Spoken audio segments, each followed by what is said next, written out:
Bugungi mavzuyimiz ishchanlik, ya'ni ishlarimizni tugatib olish yoki ishlardan o'zini tiya olmaslik. Ko'p insonlarda bo'ladigan holatlardan biri, masalan, taklanmagan kiyimlar turishi yoki bo'lmasam yig'ishtirilmagan uylar odamni asabiy qiladi. Ya'ni hamma joy tekis turmasa yoki terilmagan idishlar, har qayerda turgan sochiqlar, ya'ni tekislik yoki o'sha joy-joyiga qo'yilmaslik sizni asabingizni buzadi. Ya'ni g'ashingiz tegadi. O'sha ishni qilmagunizcha o'zingizda bir xotirjamlik his qila olmaysiz. Yoki bo'lmasam o'zingizda yuklaringiz bor, yelkangizda mana shu ishlarni qilmagunizcha o'zingizga dam bera olmaysiz. Bu qanday kelib chiqqan bizda? Ya'ni bu ham bilasiz, ortiqcha asabiylik keltirib chiqaradi. Ya'ni charchagan paytingizda ham o'sha ishni majbur qilasiz, chunki qilmasangiz hech ham dam ola olmaysiz. O'zingizga o'zingiz bunday o'tirib ola olmaysiz. O'sha ish qilmagunizcha qo'ymay, kasal bo'lib yotgan bo'lsa, miyangiz aylanaveradi, shu ishni qilishim kerak, shu ishni qilishim kerak. Bu albatta bolaligimizga borib taqaladi. Biz bolaligimizda shunaqa bo'lishi mumkinki, natijaga ko'proq e'tibor qaratganmiz yoki bo'lmasam plyuslarni emas, minuslarni ko'rishga. Masalan, ovqatlangan jarayonimizda biz e'tiborimiz ovqatni yeb bo'lganimizga emas, qara kiyimlaringni kir qilibsan. Mana shunga, biron bir o'yin o'ynaganimizda o'yinimiz orqali, masalan, chizgan rasmimizga yoki qo'g'irchog'imizga tikkan ko'ylagimizga emas, qara uyni betartib qilib yuboribsan, yig'ishtir.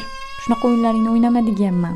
Ya'ni shunaqangi so'zlar, shunaqangi gaplar orqali bizda natijaga emas, ya'ni o'zimizga emas, o'zimizning yutug'imizga emas, aksincha to'zib turgan joyga qarashlik va mana shu narsaga toqat qila olmaslik shakllangan. Ya'ni siz bir ish qilganingizda ham tartibli ish qilishni xohlaysiz, ovqat qilganingizda ham pokiza ovqat qilishni xohlaysiz. Ya'ni sal to'kilib sochilsa ham bo'g'ilib ketasiz. O'zingizdan o'zingiz asabiylashib ketasiz.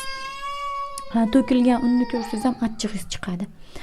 Hatto bolalaringiz o'ynab siz yoningizga tiqirlik qilib kelishsa ham yoki qo'llarini suqib ko'rishsa ham yo'q. Siz bir tartibda o'zingiz alohida to'kmasdan, sochmasdan qilishni xohlaysiz. Xullas, sizni tartibsizlik sizni asabiylashtiradi. Va bu jarayon bevosita o'sha bolaligimizga bog'liq ekan, ya'ni bolaligimizda ko'proq natijamizga emas, jarayonga emas, atrofdagi mana shu to'ziganliklarga e'tibor qaratganimiz. Bilasizmi, ijodkor odamlar qanaqa bo'ladi? Bespariatniy bo'ladi. Ana shu narsani ichida sho'ng'ib ketib, ular yaratayotgan go'zalligiga e'tibor qaratadi-da, atrofiga qaramay qo'yadi. Ijodkor odamlar shunaqaroq bo'ladi. Ya'ni, hech nima qilmaydi deydi-da, o'zining ijodi bilan band bo'lib ketadi. Biz esa aksincha asabiylashamiz. Shuning uchun bolalarimiz bilan biron bir mashg'ulot qilayotganimizda yoki nimanidir o'rgatmoqchi bo'layotganimizda, qoch sendan ko'ra o'zim qilib qo'ya qolay degan tempda ketamiz. Yoki bolalarimiz aralashsa, biz asabiylashamiz. Va mana shu ishchanlik hozirgi kunda shu hayotimizni shu holatga keltirganki, ertalabda yoki kechqurun uxlashdan avval aytasiz, ertalab uyg'onaman, ko'cha supuraman, idish yuvaman, nonushtaga buni pishiraman, keyin obedga ovqatni solaman, men xonani tozalashim kerak, derazani artishim kerak edi, pardamni yuvmagan edim. Ya'ni qator ishlar bor. Uni orasida sizni dam olish vaqtingiz yo'q. Shularni qilib bo'lsam, keyin mazza qilib dam olardim degan bir hissiyotda qolamiz. Endi tasavvur qiling, kun bo'ldi, yorug' tushdi, ishlaringizni tartib qilyapsiz. Orada hozir tozalab ketgan uyingiz birdan kirsangiz o'rnidek bo'lib qolgan yoki sizga bir dunyo kir tayyorlab qo'ygan farzandingiz kiyimlarini. Siz nima qilasiz? O'z charchadingiz, chunki ishlaringizni hali tugatib ola olganingiz yo'q. Qilishingiz kerak bo'lgan ishlaringiz qalashib yotibdi. Bolangizniki ortiqchadek tuyulyapti. Menga kiyim, siz u bolani aslida kiyimini kir qilgani uchun bo'g'ilmayapsiz. Sizni ishlaringiz tugamay turib, yana ish paydo bo'layotganiga va o'zingiz uchun dam bera olmayotganingizga asabiylashyapsiz. O'zingiz anglamagan holatda yelkangizga yuk ortib olyapsiz. Bu birinchi o'zingiz aybingiz. O'zingizni holatingizni, vaziyatingizni inobatga olmayapsiz. Bu ikkinchi aybingiz. Va endi kimdan chiqyapti bu asabiylik? Boladan, ya'ni boladan chiqarib olyapsiz. Siz bolaga baqirib yoki so'kib, nimadir qilib, bola orqali chiqarib olyapsiz.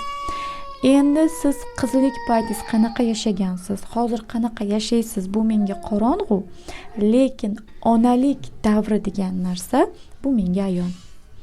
Har bir ona kechasi to'liq uxlolmaydi, ya'ni tiniqib uxlolmaydi. Nega?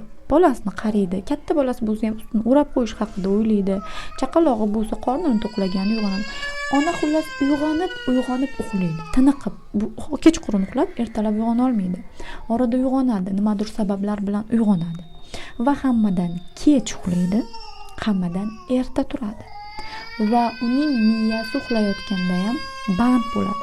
Agar emizikli ayol bo'lsa, kechasi sut ishlab chiqarish jarayoni bo'ladi. Bu degani taningiz dam olmayapti degani. Chunki sut ishlab chiqarish jarayoni 100% energiyaning 80% tashkil qiladi. Endi agar och qoringa uxlagan bo'lsangiz, sut ishlab chiqarish jarayoni